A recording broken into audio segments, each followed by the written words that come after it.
안녕하세요. 서민금융연구원에서 제공하는 금융상식 기초과정을 맡고 있는 이봉모입니다. 반갑습니다.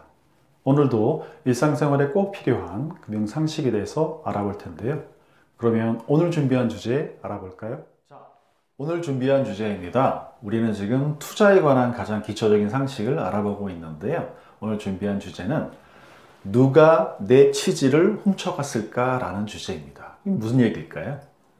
내가 만일 투자를 하고 있다면 투자에 관해서 내가 실패하는 이유에 대해서 몇 가지 알아보도록 하겠습니다.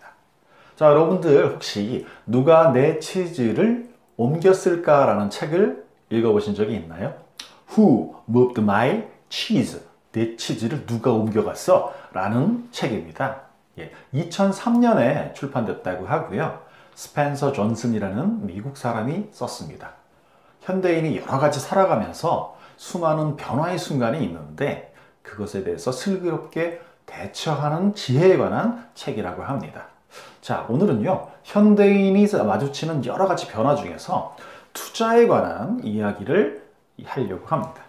자, 금융회사에서 알려준 대로 분산 투자와 장기 투자를 했음에도 불구하고 수익은커녕 나는 손해만 봤어요 라고 하시는 분들은 수도 없이 많죠.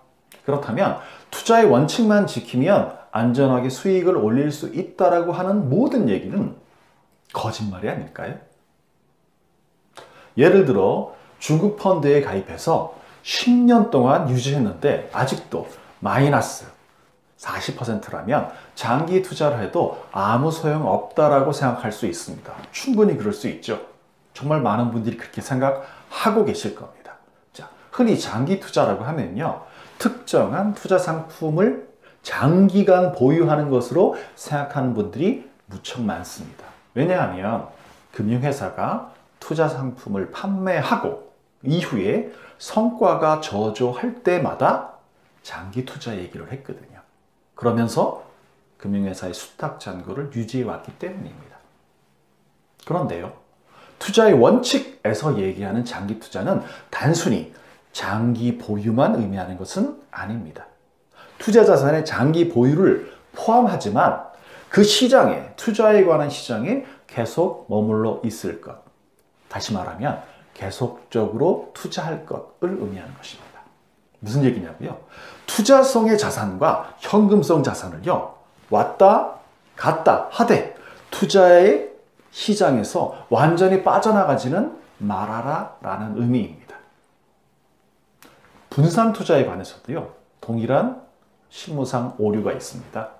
분산 투자하는 것만으로는 투자 위험이, 투자 리스크가 낮아지지 않습니다. 이건 또 무슨 소리일까요? 위험을 낮추려고 분산 투자했는데 낮아지지 않을 수도 있다는 얘기인가요? 분산 투자를 통해서 투자 위험을 낮추기 위해서는 내가 투자한 자산 간에요, 상관관계가 낮아야 됩니다. 상관관계. 또 어려운 말이 나왔어요. 자, 그렇다면 예를 들어 볼까요? 우산 장수가 있습니다. 근데 비가 오는 날은 장사가 되게 잘 돼서 좋은데요, 햇빛이 쨍쨍한 날은 우산을 하나도 못 파는 그런 문제가 생겼습니다. 자, 우산 장수는 이런 문제를 해결하기 위해서요, 우산 이외에 다른 물건도 팔아야겠다라고 결심을 했습니다. 그래서 현명한 당신을 찾아왔습니다. 선택 가능한 물건은요, 집신과 남학신입니다. 그러면 우산 장수에게 어떤 물건을 같이 팔라고 조언하시겠습니까? 아까 얘기했던 상관관계와 관련이 있는 문제죠. 집신, 남학신, 어떤 걸까요? 남학신이요? 아니죠. 집신이죠. 왜 그럴까요? 집신을 우산과 같이 팔아야 비가 오는 날에는 뭘 팔아요? 우산을 팔고, 비가 오지 않는 날에는 집신을 팔 수 있기 때문이죠. 그것이 우산 장수의 고민이었잖아요.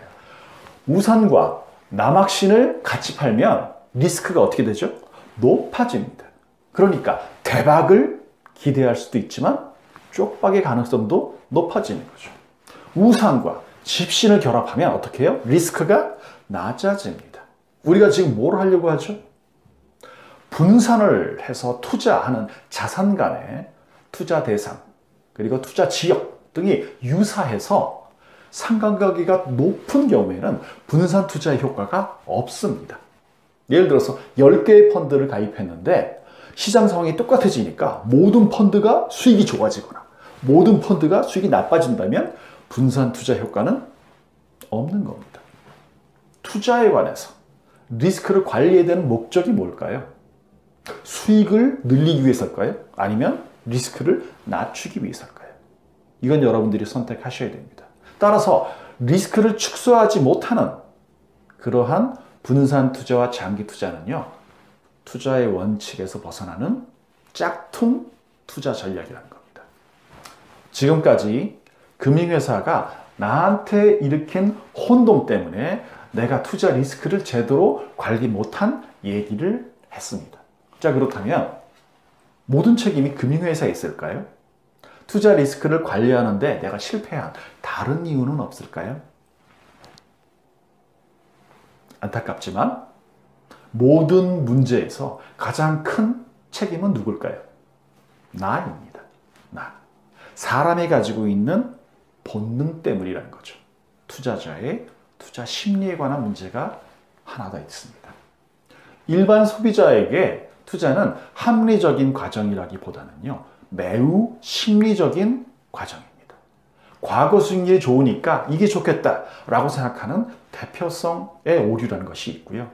자신이 투자하고 있는 대상은 아무래도 내가 가지고 있는 게 이익이야 라고 생각하는 소유의 효과도 있습니다.